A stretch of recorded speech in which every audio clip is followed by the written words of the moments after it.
Is justice just a mask for power? Plato's dangerous question, what if everything we've been taught about justice, about fairness, morality, and doing the right thing was just a carefully crafted illusion? What if the noble language of justice was nothing more than a velvet curtain drawn over the iron machinery of power?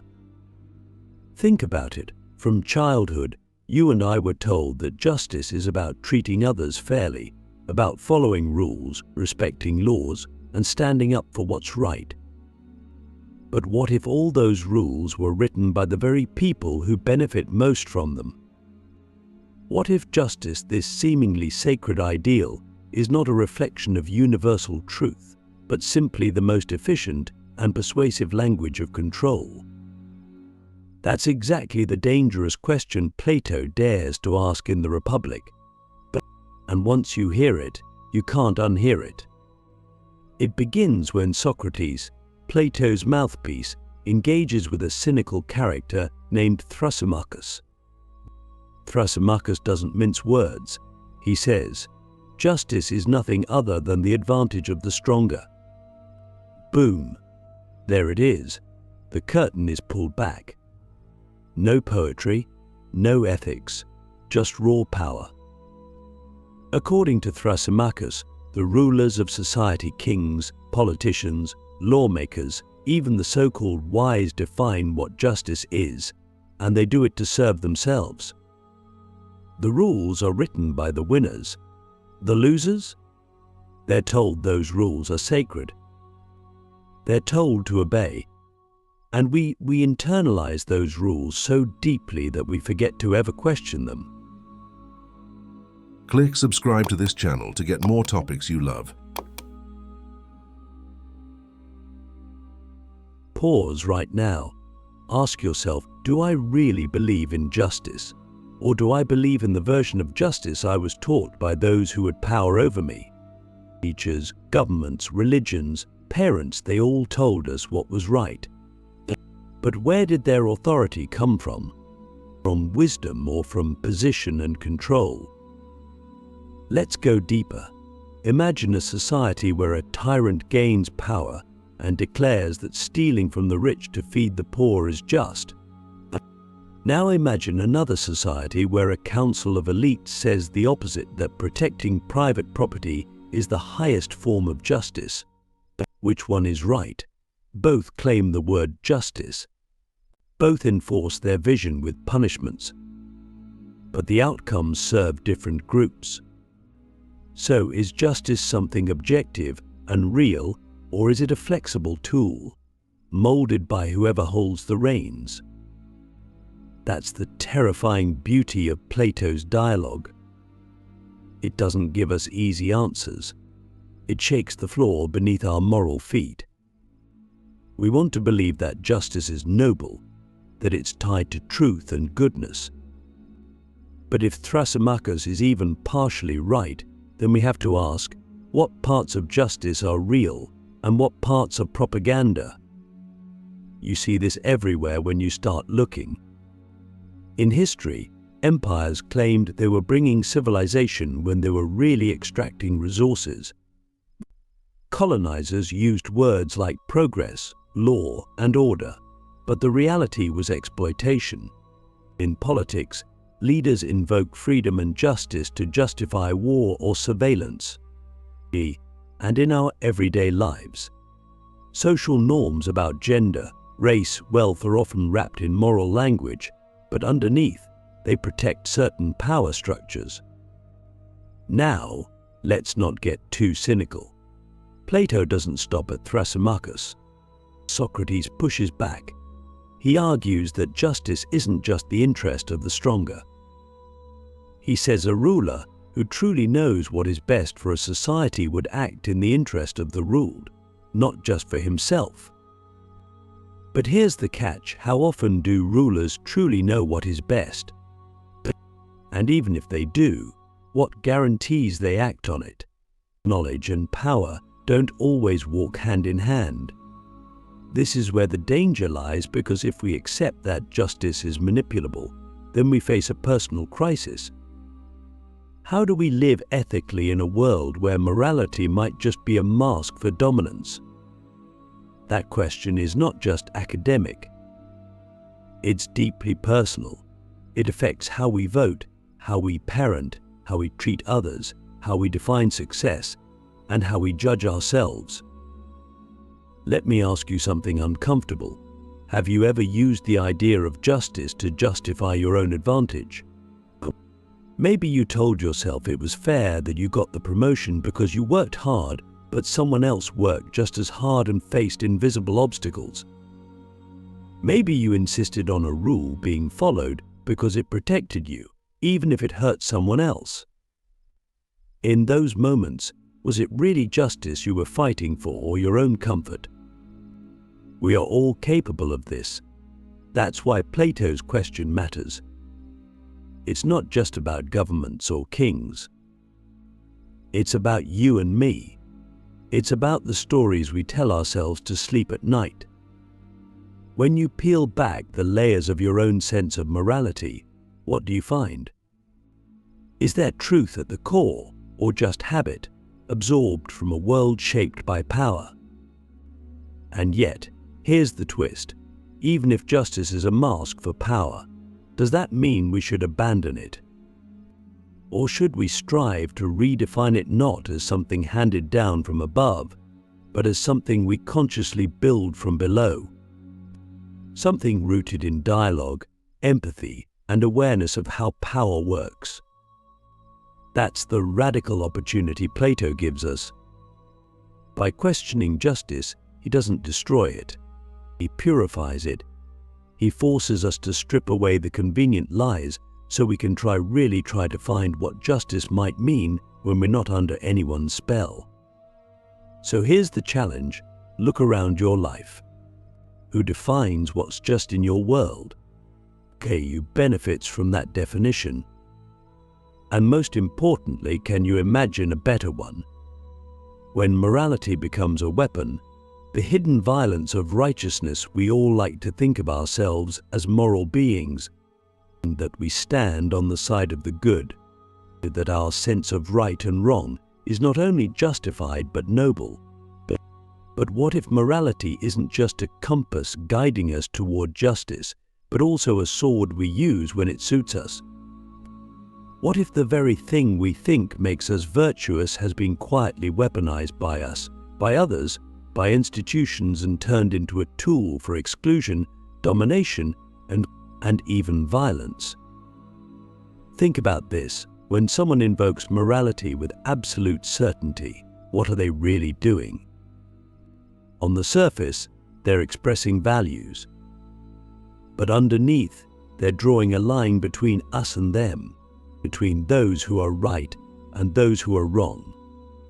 And in that moment, morality becomes more than guidance. It becomes a justification, a license, a way to punish, silence, cancel, or even destroy others, all while wearing the badge of righteousness. And the scariest part, it feels good when we do it. It feels like justice. But is it? Plato understood this danger long before the modern world gave it 1,000 new faces. But in the Republic, he warns us that when people believe they understand justice without having truly examined it, they become dangerous. Why? Because they stop asking questions. They stop doubting themselves. They stop listening. And that's when morality hardens into dogma. That's when justice becomes blind, not in the noble sense, but in the terrifying sense of refusing to see complexity. Look at history. Religious crusades were justified by morality. Slavery was upheld by moral arguments. Genocides were carried out by people who believed they were doing what was right for their nation, their race, their God. Even today, social media mobs destroy reputations in the name of justice, yet often without context, without mercy, without truth. What are we doing when we become moral executioners? Are we pursuing justice, or are we feeding a more ancient instinct, the desire to dominate under the guise of virtue. This is where Plato's insight becomes not just philosophical, but urgent. He tells us that, until we examine the soul, until we turn inward and ask what justice really is, we're just mimicking morality. We're acting out inherited scripts. And those scripts, more often than not, were written by the powerful to protect their position. So ask yourself, have I ever used morality to feel superior? Have I ever judged someone not because I truly understood their story, but because it made me feel safe, or righteous, or part of a tribe?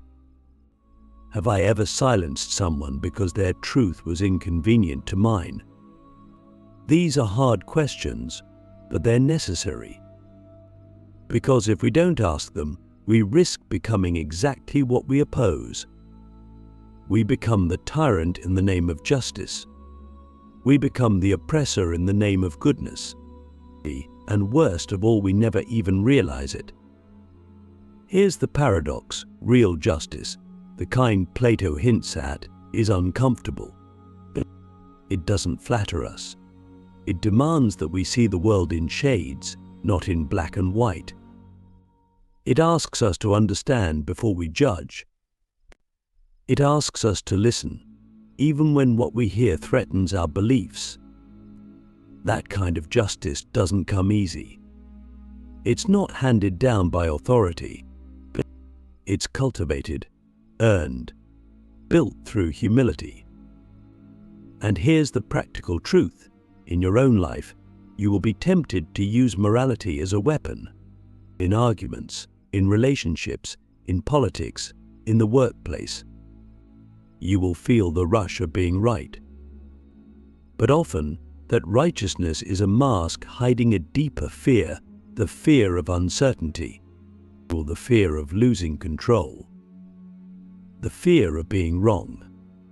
So what can we do instead? We can slow down. We can ask, am I trying to understand or just trying to win? We can train ourselves to be suspicious of our own certainty. But we can cultivate a kind of moral curiosity, one that seeks truth, not just victory. Because here's the deepest irony: the more we cling to righteousness, the more blind we become. But the more we embrace doubt, not paralysis, but honest doubt, the closer we come to actual justice, the kind that listens, the kind that heals, the kind that doesn't need to dominate to be real. And that's a justice worth fighting for. The philosopher vs. the tyrant who really deserves to rule. If justice is not simply the advantage of the stronger, as Thrasymachus claims, and if morality can be weaponized to serve hidden agendas, then a crucial question emerges from Plato's thought: who should rule?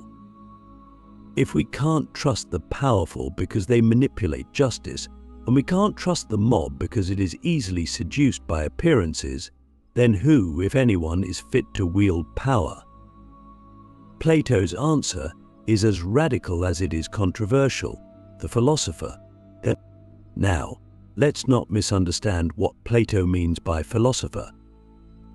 He doesn't mean someone buried in books, isolated from the world, reciting abstract ideas. A true philosopher, in Plato's vision, is someone who has turned away from the illusions of power, wealth, and fame, and has dedicated their life to seeking truth. Someone who governs not because they desire control, but because they understand the forms of justice, goodness, pity, and order, and because they are the least likely to be corrupted by authority. But here's the paradox: those who are least interested in ruling are the ones who deserve to rule. And those who hunger for power are precisely the ones who should never have it. Think about that.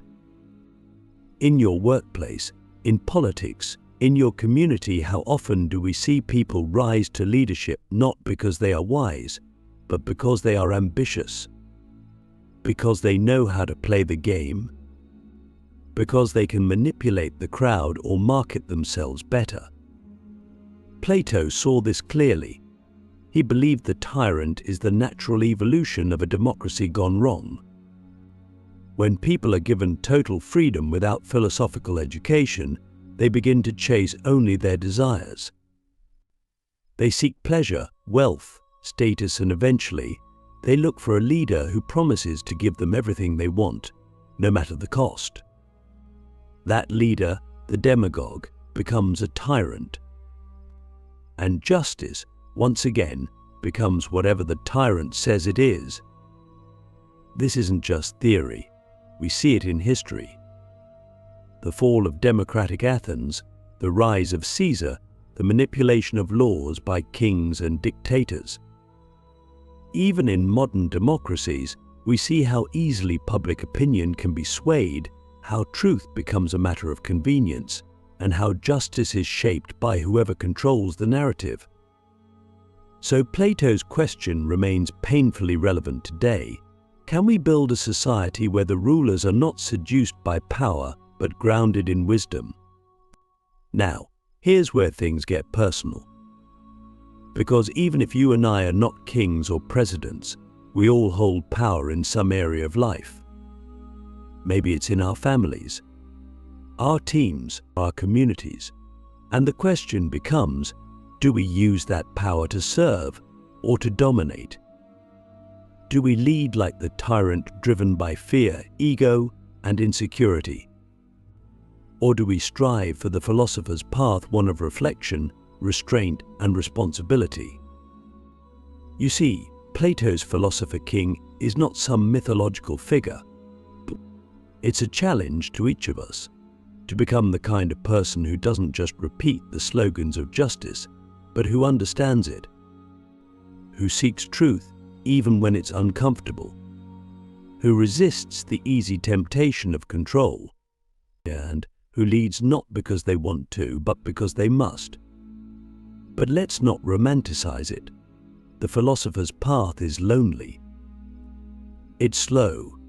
It requires turning away from the crowd, from applause, from the intoxicating rush of authority.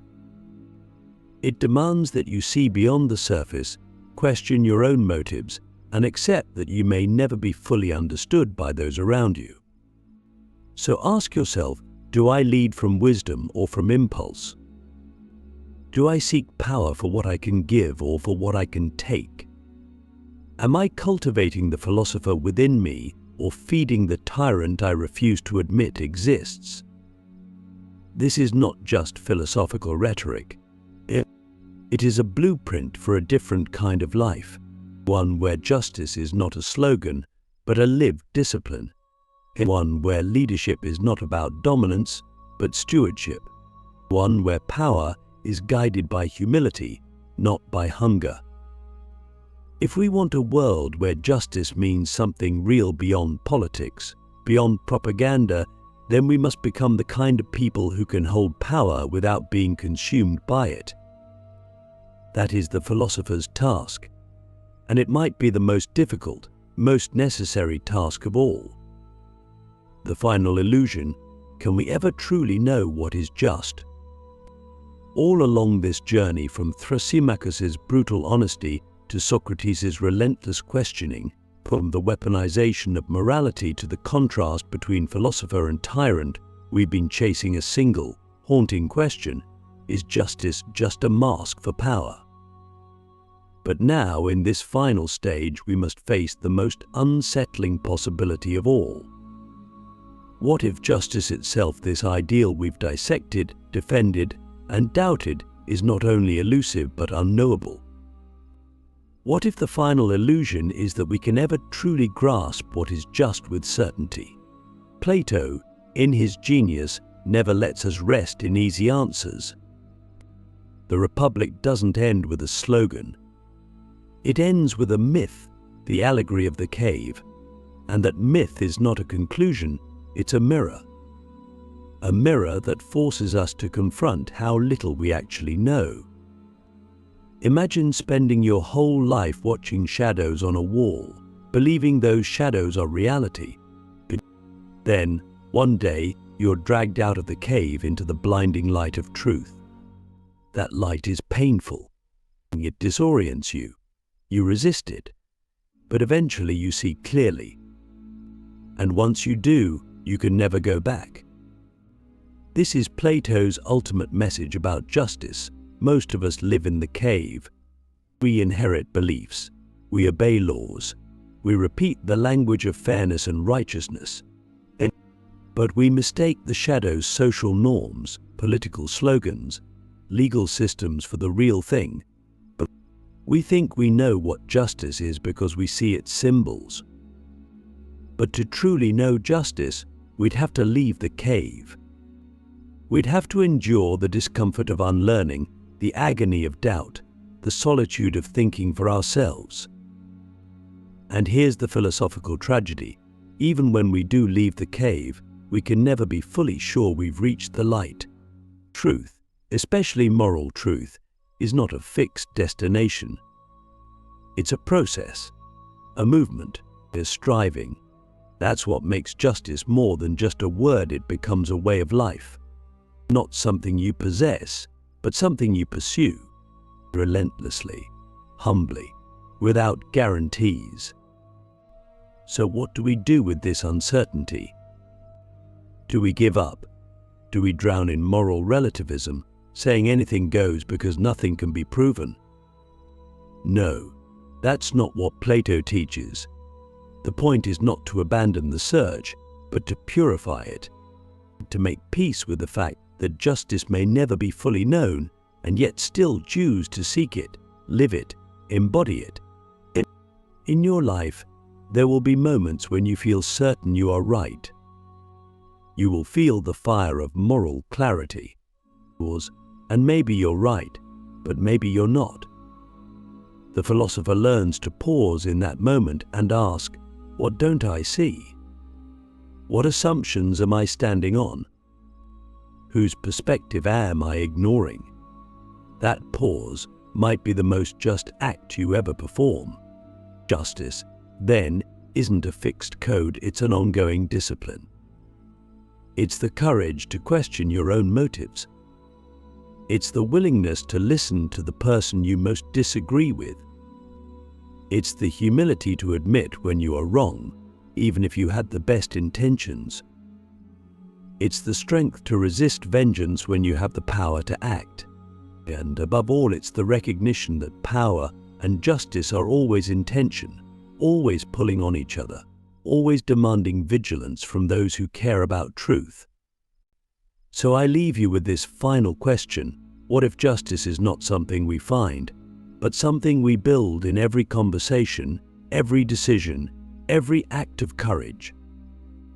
What if it's not a mask for power, but a light we must protect from power's shadow? That's the challenge Plato gives us. Not to define justice once and for all, but to live in its pursuit as a lifelong act of integrity. To be awake, to stay questioning, to never let the illusion of righteousness blind us to the work still left to do. Because in the end, justice isn't a destination. It's a direction. And you are the one who must choose which way to walk. Now ask yourself, will I wear the mask or will I seek the light?